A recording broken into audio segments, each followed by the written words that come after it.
Hey everybody, how are we doing? Apa kabar semuanya? Wow, there's a few more of you come in sneaked in, did you? While we were singing.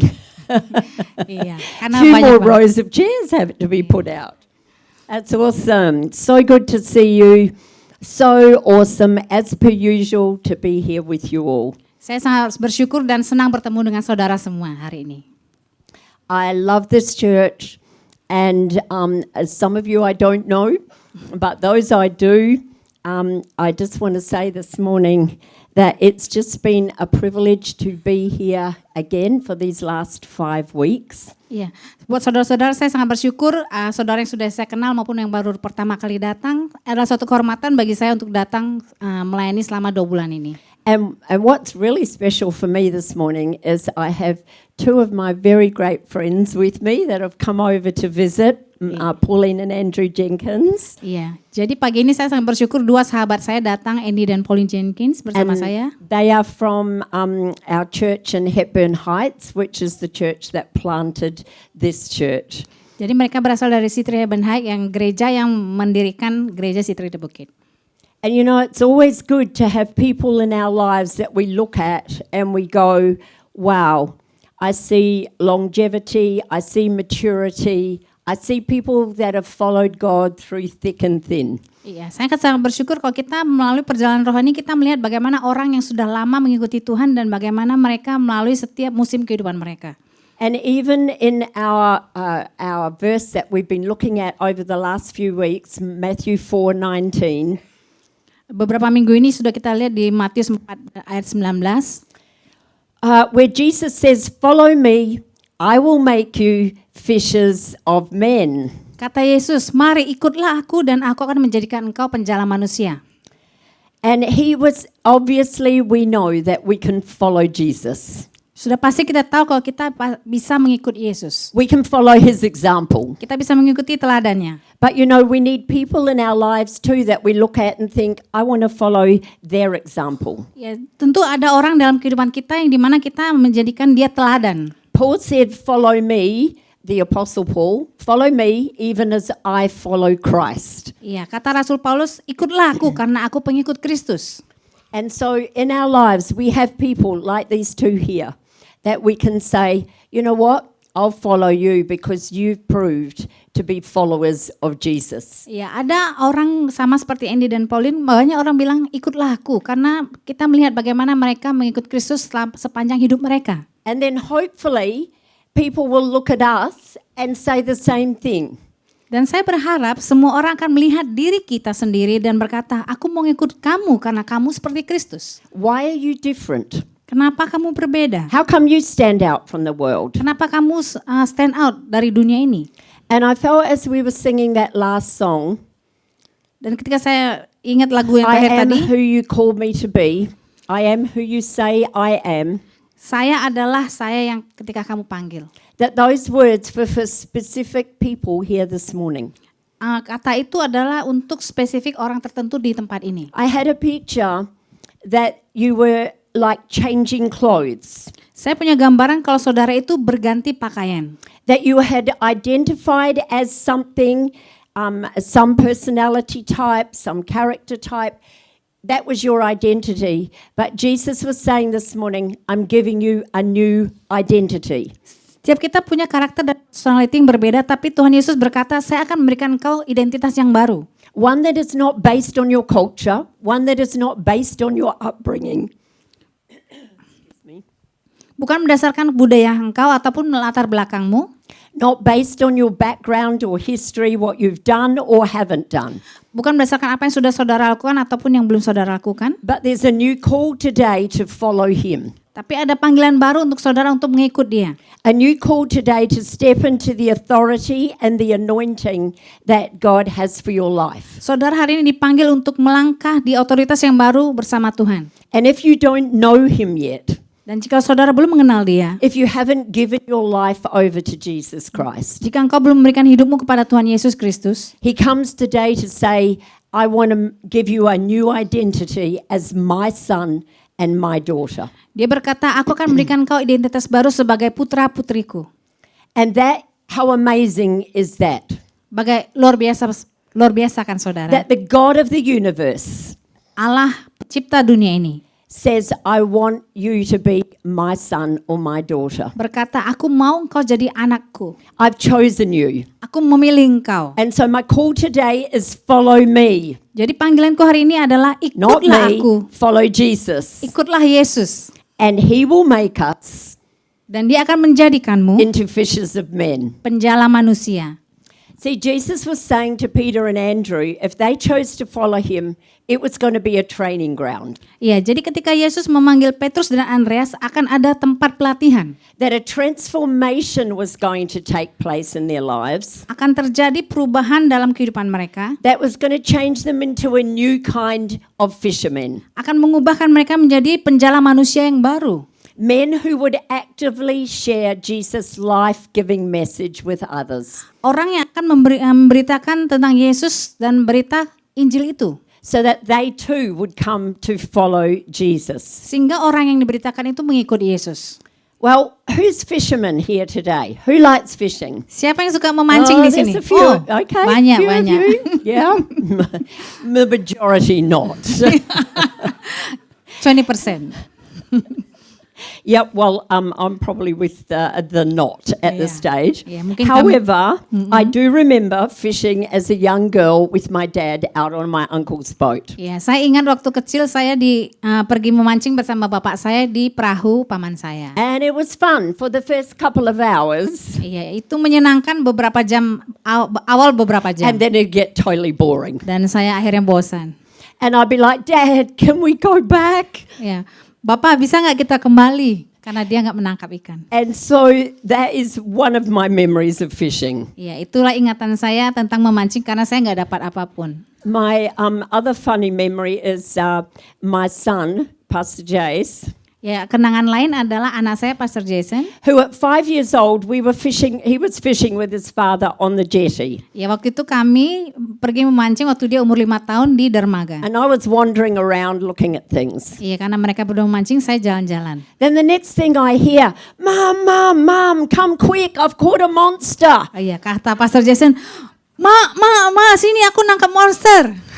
And so I go over to see this monster. Ya, jadi saya berlari lah melihat monster apa And yang dia other tangkap. people gather around to see what he's pulling up. Iya, jadi semua orang melihat monster apa ini. And the monster was about this big. Ya, kurang lebih 6 inch, 15 cm. But prior to that, he'd been catching, we were in New Zealand at the time, whitebait that are about that long Yeah. and that thin. Iya, jadi dia bilang monster karena sebelumnya dia hanya nangkap kayak ikan teri. So this was a monster to him, Iya, jadi ini monster bagi dia. but all the people around are trying not to smile and I'm trying not to squash his enthusiasm. Ya, kami semua berusaha tidak mengejek dia. But the monster had to get thrown back into the ocean. Tapi karena ikannya cuma satu dan kecil, dibalikan ke laut. So fishing, is not my game. Iya, jadi memancing itu bukan bagian dari hidup saya. They tell you have to have patience for fishing Iya, karena butuh kesabaran. and that you have to be able to sit, is that correct? And wait for the fish to bite, Yeah. obviously. Karena Which kita- is probably why I don't like it. Iya, karena kita harus sabar menunggu diam dan butuh waktu yang lama. Maybe I should take it up, hey? It might slow me down. Mungkin dia- Anyway, whether we're fishermen or not, Apakah saudara nelayan ataupun tidak? today we're going to take a look at that invitation to Peter and Andrew to follow me and I will transform you into men who will catch people for God. Iya, sama seperti kepada Petrus dan Andreas, Yesus berkata, ikutlah aku akan menjadikan kau penjala manusia. So I want to look at some keys as how we can apply this to our everyday lives. Jadi ada beberapa kunci bagaimana kita melakukannya. You know, the call from Jesus to mission to catch people for God has not changed over 2,000 years later. Iya, setelah 2000 tahun kemudian sekarang itu panggilan Tuhan untuk kita tetap menjadi penjala manusia. It's the same mission he calls us as believers to.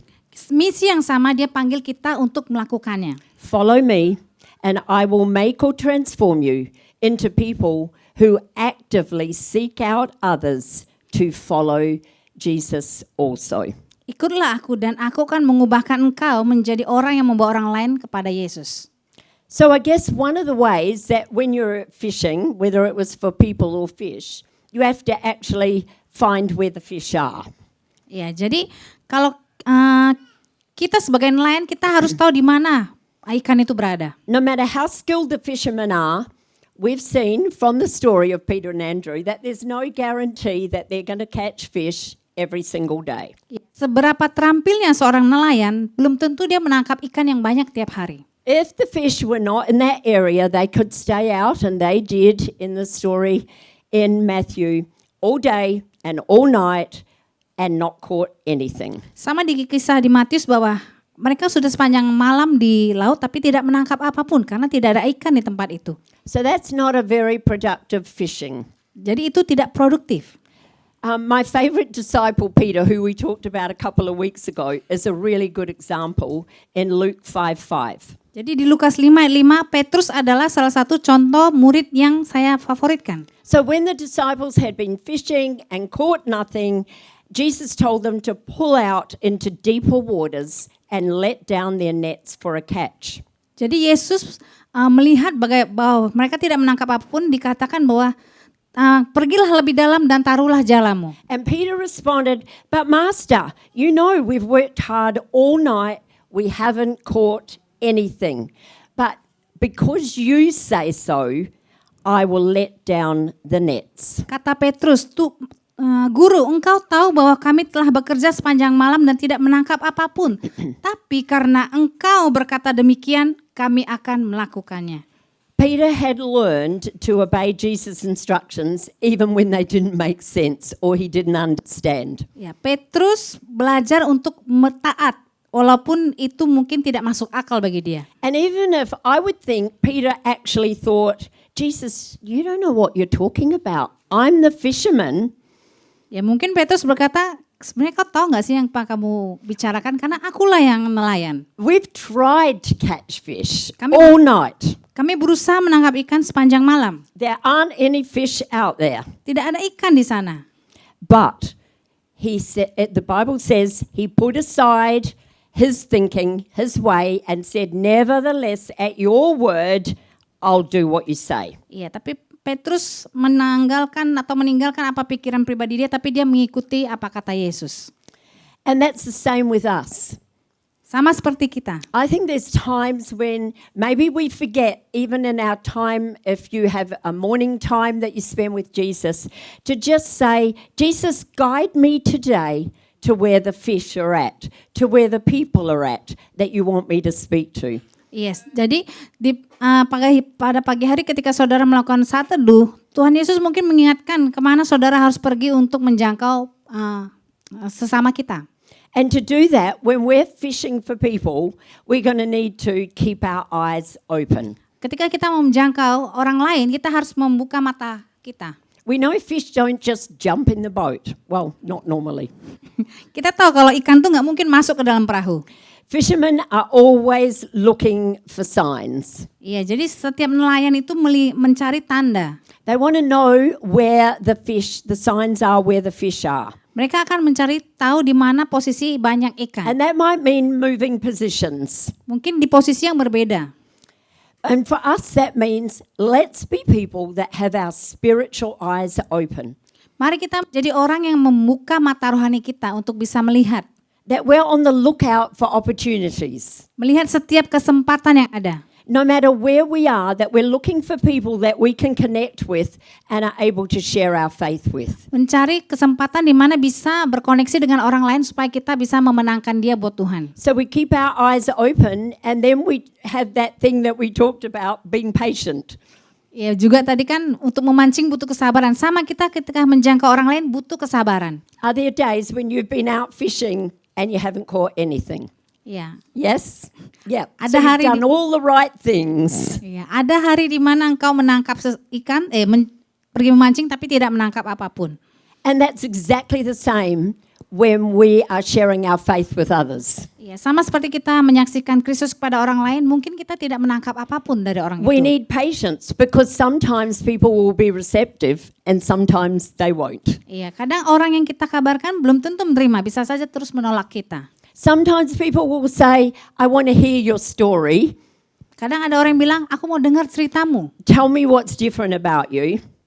Katakan padaku apa yang berbeda darimu. And other people will go, no, thank you, I don't want to know anything. Ya, mungkin orang lain no thank you, pergilah dari sini. The important thing is that we don't feel rejected. Iya, yang paling penting adalah jangan merasa tertolak tapi tetap semangat. But we recognize that with patience, we will inherit the promises. Iya, ketika kita bersabar, tetap melakukannya, kita akan menggenapi janji Tuhan. With patience and moving location, Ya, kita tetap bersabar dan berpindah-pindah, speaking to someone else who will be receptive, berbicara kepada orang yang mau menerima, we know that there's going to be a catch at some stage. karena kita tahu akan ada orang yang akan kita menangkan buat Tuhan. Somebody will want to hear what you have to say. Karena ada pasti orang yang akan mendengarkan kesaksian tentang iman kita.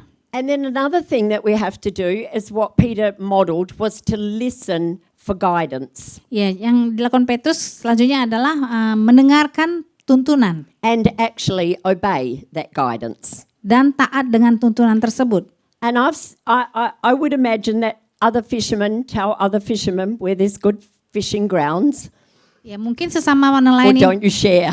No. Okay. All right. Not a good analogy. Scrap that one. ya, mungkin sesama nelayan akan memberitahu Yep, di mana no. sih tempat yang baik, tapi katanya They enggak. keep it a secret. Secret, Yeah. secret He said spot. secret spot. Okay. As Christians, we share.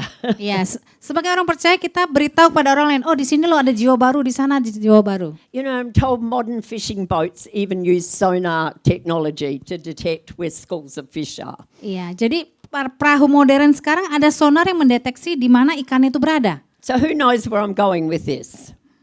Who have we been given to guide us? Better than sonar technology? Holy Spirit. Ya. Jadi kalau Yes. kita, sonar kita adalah Roh Kudus. You get a gold star, Lynn. We have been given Holy Spirit to guide us and lead us. Ya, kita diberikan Roh Kudus untuk memimpin dan menuntun kita. There are people who need Jesus everywhere. Banyak orang memerlukan Yesus dimanapun. But where is God calling you to specifically fish? Iya, tapi di manakah Tuhan memanggil engkau secara spesifik untuk menangkap jiwa? What is your secret spot that you've got? Iya. Di manakah daerah tertentu untuk engkau menjangkau jiwa? Where you hang out the most? At uni, at school, at work? Ya, di mana engkau sering hangout ketika engkau di sekolah, universitas ataupun tempat kerja At the local warung? atau di warung, At Namala? Nirmala, Or Pepitos? Pepito, nasi Where goreng. is it that you go often? Ya, di mana saudara sering ngumpul? Winter? Ya, coffee shop di mana? Coffee tons? Ya. Oh, speaking of coffee tons, shouldn't have mentioned coffee. Okay, what do? We're people that are open, looking, eyes open, saying, Lord, is there someone here that you want me to speak to? Ya, jadi kita terus membuka mata rohani kita dan berdoa, Tuhan, di mana Tuhan mau kirim saya untuk saya bisa menjangkau orang tersebut? And you know, it's not necessary to say, excuse me, but did you know the Bible says, for all have sinned and come short of the glory of God. Tapi jangan kita menghakimi orang. Kamu tahu gak sih kalau Tuhan bilang di firman Alkitab, jangan, nanti orang lari. We are to be natural people with a supernatural God. Iya, kita menjadi orang biasa dengan kemampuan supernatural dari Tuhan. So we talk about sport, if Yeah. you play sport. Iya, kalau saudara seorang olahragawan bicara tentang sport. We talk about their family. Ya, kita berbicara tentang keluarga. We're interested in them. Apa yang buat mereka menarik? Kids that are still at school, what about the new kid that's just joined and looks really lonely at school? Ya, kalau saudara punya teman-teman di sekolah yang anak-anak yang kesepian, yang nggak punya teman. A chance to invite to youth. Hey, Yeah. Pastor Phrase. Iya, kesempatan buat engkau mengundang teman-temanmu di sekolah. Speaking of Pastor Phrase and Pastor Tana, how good is it to have them back again this week? Ya, welcome back. They've had 10 days in Oz, back with family, back with the home church. It's great to have you home. Iya. Okay, back to the notes. Now I've lost my place. Right, we're inviting. That's what we're doing. We're inviting them for a surf, for a join your sports team, inviting to church, inviting to youth. Iya, kalau misalnya saudara ajak mereka main basket, ajak mereka baking maybe ya, and ajak mereka untuk melakukan apa yang interestnya sama. But only as you are led. We don't start off with those things. Let's build relationships with people. Iya, mulai dengan bangun hubungan. And the Bible encourages us that in Galatians 6 verse 9, that we are not to become weary in doing good, for at the proper time we will reap a harvest, we will catch fish if we do not give up. Di Galatia berkata, janganlah kita jemu-jemu berbuat baik, karena apabila sudah datang waktunya kita akan menuai jika kita tidak menjadi lemah. So, let's not become weary in people who are sharing our faith with those that are in our contact circle. Iya, jangan pernah jemu. Let's be honest though, there are times when our motivation to share our faith can get a little bit low.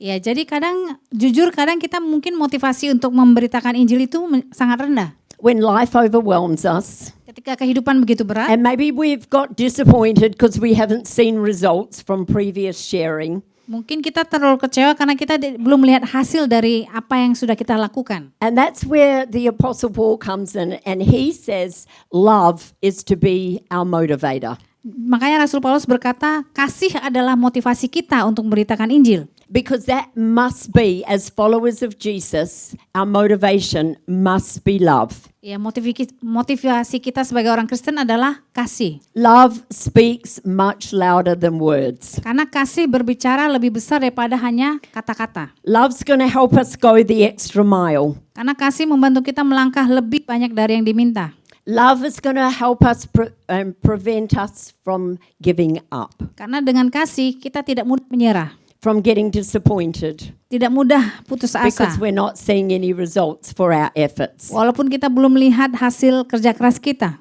Paul told the Corinthian church what motivated him to share the gospel.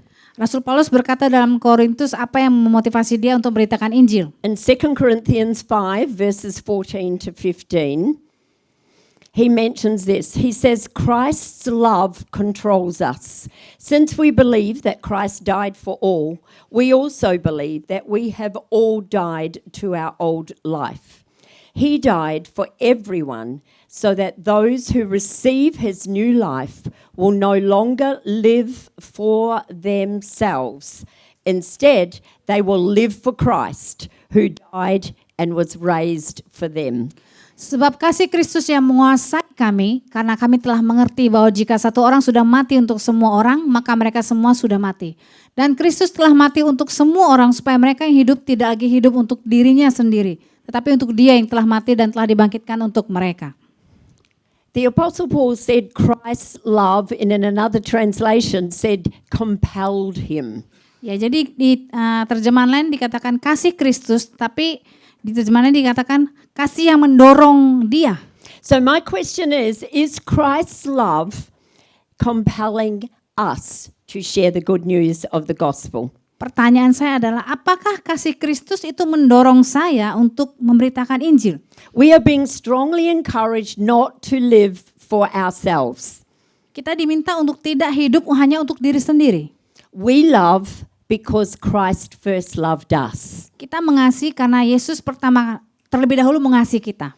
I read a quote somewhere that said, love is choosing to give another person what they need the most. Kasih adalah memilih untuk memberikan kepada orang lain apa yang mereka paling perlukan, even when they don't deserve it the least. walaupun mereka sebenarnya tidak layak untuk mendapatkannya. And even when it's at great personal cost. Walaupun harus mengorbankan kepentingan pribadi yang besar. So love is choosing to give another person what they need most, whether they know it or not. Kasih adalah memberikan kepada orang lain walaupun mereka tahu atau enggak. To share that Jesus is the answer. Untuk memberitakan kalau Yesus adalah jawaban. And this was his example. Dan ini adalah teladannya of his death and resurrection, atas kematian dan kebangkitannya. that he died for us Dia mati untuk saudara dan saya because he so loved the world. karena dia begitu mengasihi dunia ini. And sometimes we feel inadequate when it comes to sharing our faith. Kadang kita merasa nggak mampu untuk menyampaikan iman kita. And we feel maybe we haven't got enough Bible knowledge. Mungkin kita nggak berpikir aku kurang paham firman And what if Tuhan. somebody gives us a big theological discussion? Kadang-kadang kita tidak mampu karena banyak orang bertanya secara teologi. And we won't know what to say in return. Mungkin kita nggak tahu menjawabnya. What if someone's of another religion and they insist that their religion is the right one? Bagaimana kalau orang dari agama lain memaksa kalau But we agamanya know paling benar? their God is not the same as the God of this word. Tapi kita percaya bahwa Yesus adalah kebenaran dan hidup. So how do I speak to them? Bagaimana saya berbicara kepada mereka? How can I relate to them? Bagaimana saya bisa nyambung dengan mereka? By loving them Dengan mengasihi mereka and sharing your story. dan menyaksikan hidupmu.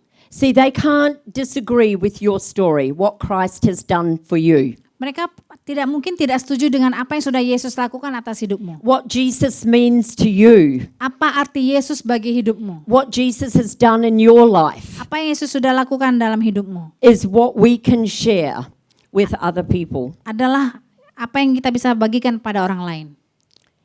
While I was prepping this message, I actually had to stop and say, Lord, forgive me for the times when I've prioritized myself. Ketika saya menyiapkan khotbah ini, saya berdoa dan minta ampun sama Tuhan. Tuhan, maafkanlah aku kalau aku banyak sekali memprioritaskan hidupku sendiri. Where my desires, my comfort, my to-do list was greater than the priority to share you with others. Keinginan hati saya, kepentingan saya pribadi dan juga rasa nyaman saya sehingga saya tidak memprioritaskan Tuhan. Ampuni saya Tuhan. I had to ask again, is Christ's love compelling me? Pertanyaannya, apakah kasih Kristus mendorong saya untuk memberitakan Injil? Some of you are like, yep, that's me. I actually need to ask forgiveness for that as well. Mungkin sebagian kita bilang, Tuhan aku juga butuh pengampunan, aku harus berubah. And others of you are like, I don't have a clue what you're talking about because I take every opportunity that I see. Ya, mungkin sebagian saudara sudah tiap hari mengambil And kesempatan I'm untuk always looking to introduce people to Jesus. memberitakan Injil kepada Well, saudara yang lain. wherever we're at this morning, Apapun situasi saudara saat ini, maybe you're somewhere in between. atau saudara di tengah-tengah. Can we just take a moment as we're going through this message? Mari kita ambil waktu saat kita mendengar firman ini. And I just want to pray for us. Saya mau berdoa bagi kita, mari kita tutup mata. Father God, we know that you're not willing that anybody should perish without having eternal life. Bapakku tahu kalau engkau tidak ingin semua orang binasa karena tidak memiliki hidup kekal. I come to you now and I ask you to break my heart with what breaks yours. Hari ini aku berdoa Tuhan berikan aku hatimu, di mana hatimu hancur melihat orang yang tidak mengenal engkau. That the thought of people stepping into eternity without knowing you, Jesus, Sangat kami sayangkan Tuhan kalau banyak orang tidak bisa mencapai hidup kekal tanpa mengenal engkau. breaks my heart Itu menghancurkan hatiku as it Tuhan. breaks yours. Sama seperti engkau. Thank you that you died and you rose again so you could have relationship with us. Terima kasih engkau mati dan bangkit untuk supaya bisa membangun hubungan kembali Forgive dengan us kami. for the times that we've prioritized you Ampuni kami Tuhan ketika kami tidak memprioritaskan engkau. and empower us by your Spirit to continue to share the good news. Penuhi kami dengan roh-Mu untuk kami memberitakan Injil. We declare that people will be awakened to the truth in your timing Kami deklarasikan Tuhan banyak orang datang kepada kebenaran-Mu dalam waktu-Mu and Tuhan. delivered from the kingdom of darkness into the kingdom of light. Dan diubahkan dari dalam kegelapan hidup dalam keterang yang benar. By the love we show for one another Dengan kasih-Mu Tuhan yang kami tunjukkan pada orang lain. and the love that we have for you. Dan dengan kasih yang kami miliki dalam engkau. Show your love by the words we speak and the actions we take. Tunjukkan Tuhan kasih-Mu melalui perkataan dan perbuatan kami. We ask you to open blind eyes so that people will choose eternal life. Buka setiap mata hati supaya mereka melihat kebenaran-Mu Tuhan. We ask for your transforming power today Kami minta Tuhan ubahkan kuasa transformasi. so that your love will be our motivator, Sehingga kasih-Mu adalah motivasi kami. so that we will love because you first loved us. Biar kami mengasihi karena Engkau terlebih dahulu mengasihi kami. Lord, we ask today, fill our hearts afresh with your love Kami minta Tuhan penuhi dan segarkan hati kami dengan kasih-Mu. and help us to be people who release your love, Dan tolong kami untuk menjadi orang yang melepaskan kasih-Mu. which has been poured into our hearts through Holy Spirit, Di mana telah dicurahkan oleh Roh Kudus ke dalam hati kami. so that because of our love for you and others, Karena kasih-Mu pada kami dan people yang will lain. be drawn to follow you also. Sehingga banyak orang datang kepada Engkau Tuhan. We thank you for the privilege Terima kasih atas hak of dan being loved by you kami dikasihi Engkau. and the opportunities to love others. Dan kesempatan untuk mengasihi orang lain. In Jesus' name, Dalam nama Yesus. amen. Amin. Amen. Amin. And then my final key today to being motivated to fish for people and seeing them come to know Jesus Christ is that we keep eternity as our perspective. Jadi kunci yang terakhir, yang lain adalah kita melihat hidup kekal itu sebagai perspektif kita. Many years ago, God spoke these words into my heart when I was praying about a particular person. Jadi ini muncul di hati saya ketika beberapa tahun lalu saya berdoa untuk orang tertentu. He said, "My people have little eternal perspective." Orang-orangku punya perspektif yang kecil tentang kehidupan kekal. And it's so true how easy it is that we get to live for today, my needs, my wants, what I have to do. Karena benar banyak orang hidup egois dengan memikirkan kepentingan sendiri, apa kebutuhanku, apa yang ku mau, semuanya aku dan aku. And so my question is, if we did have more of an eternal perspective, would that change the way that we are fishers of men? Apakah benar saudara ketika kita mengubah perspektif kita, tujuan akhir saya adalah hidup yang kekal, itu akan membuat kita semakin bersemangat untuk menjangkau? I think it would. Itu pasti. I think it would if we considered, where will all the people in my circle, the ones that you've called me to reach, where will they spend eternity? Ya, kalau saudara bayangkan teman-teman ngumpul saudara, mana mereka nanti akan pergi ketika mereka tiada? Will they spend eternity with God or without Him? Apakah ketika kita kembali, kita bersama Tuhan atau bersama yang lain mereka? And a famous story is told in Australia, many of you will know this, about an insignificant, homeless, petty criminal named Arthur Stace.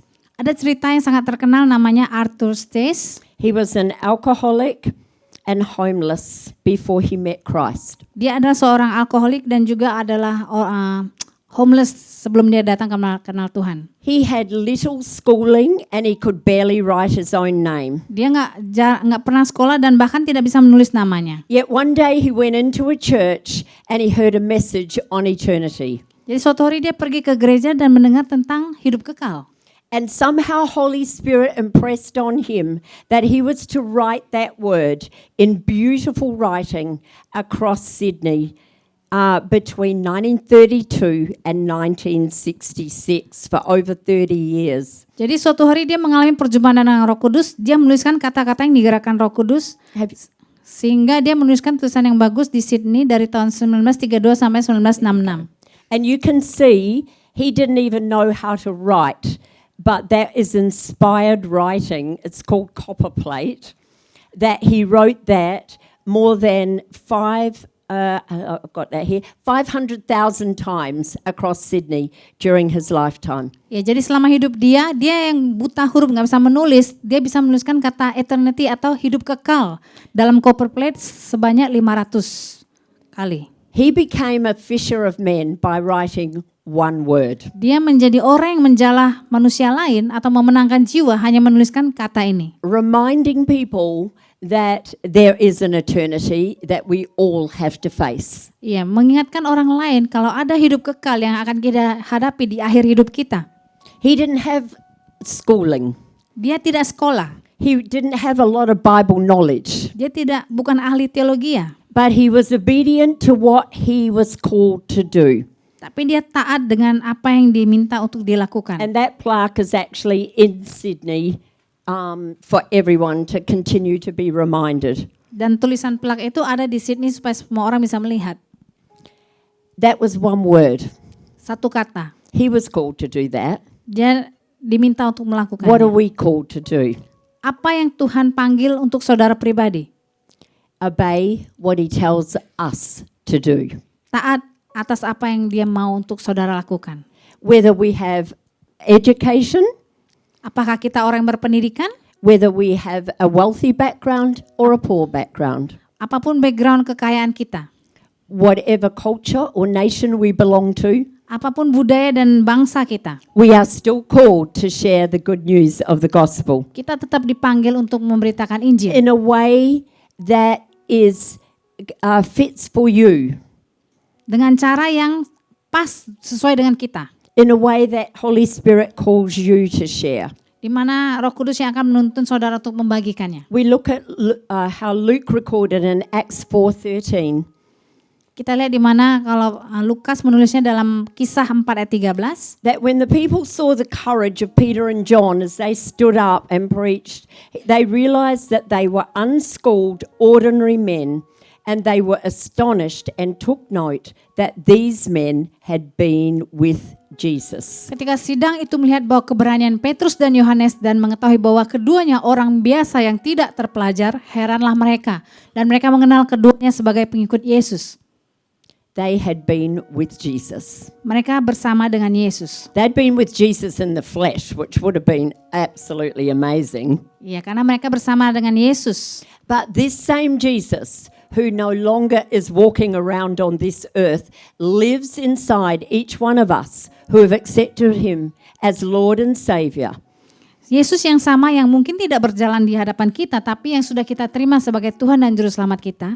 And he sent Holy Spirit Dan dia mengirimkan Roh Kudus to guide us, to lead us, untuk menuntun kita, to memimpin kita, empower us, to equip us, untuk memperlengkapi kita, to lead us and Memimpin to kita. direct our footsteps. dan menuntun langkah kita. Holy Spirit knows where the good fishing grounds are. Roh Kudus tahu di mana banyak jiwa. Holy Spirit knows who is open to hear your testimony. Roh Kudus tahu di mana orang yang rindu dan haus akan kebenaran firman Tuhan. Holy Spirit knows who to direct you to. Roh Kudus tahu kepada siapa engkau berbicara. We just need to ask. Kita hanya perlu tanya. They stood out, Peter and John, as people who had been with Jesus. Do we stand out in this world as people who have been with Jesus? Mari kita refleksi, apakah saya orang yang dikenal orang sebagai pengikut Yesus? Not in the flesh, but in his presence.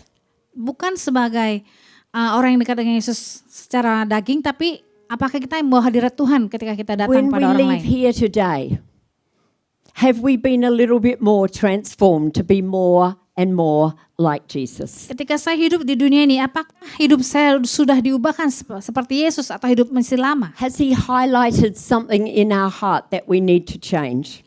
Apakah saudara mengalami, dia berkata pada hatimu, ada yang harus kau ubah? Has he encouraged us to pursue something? Apakah Tuhan mengingatkan kita untuk mengejar sesuatu yang dia ingin? Has he said, have we been motivated to love more? Apakah kita termotivasi untuk mengasihi lebih? And if we can answer yes, that's it. We've met with Jesus today. Ya, mungkin saudara bisa menjawab, iya, saya sudah bertemu Yesus hari ini. Maybe in worship something really stood out to you Atau ketika kita menyembah Tuhan, engkau mengalami and went perjumpaan into your spirit. dan menjamah roh saudara. That's continually being transformed to be more and more like him. Supaya kita terus diubahkan supaya semakin serupa dengan dia. So today, can we decide that we're going to continue to be fishers of people? Hari ini kita mengambil keputusan, apakah saya mau terus menjadi penjala manusia, That we're going to keep our eyes open? terus membuka mata rohani kita, That we're going to be people who have patience and are obedient to what Holy Spirit says? menjadi orang yang taat dan sabar terhadap apa perkataan Roh Kudus, And that our lives are going to be motivated by the love of Christ and keeping an eternal perspective. dan hidup saya termotivasi oleh kasih untuk menjangkau orang. Romans 10:14. Roma 10 ayat 14. But how can they call on him to save them unless they believe in him? And how can they believe in Jesus if they have never heard about him? And how can they hear about him unless someone tells them? Tetapi bagaimana mereka dapat berseru kepadanya jika mereka tidak percaya kepada dia? Bagaimana mereka dapat percaya kepada dia jika mereka tidak mendengar tentang dia? Bagaimana mereka mendengar tentang dia jika tidak ada yang memberitakannya?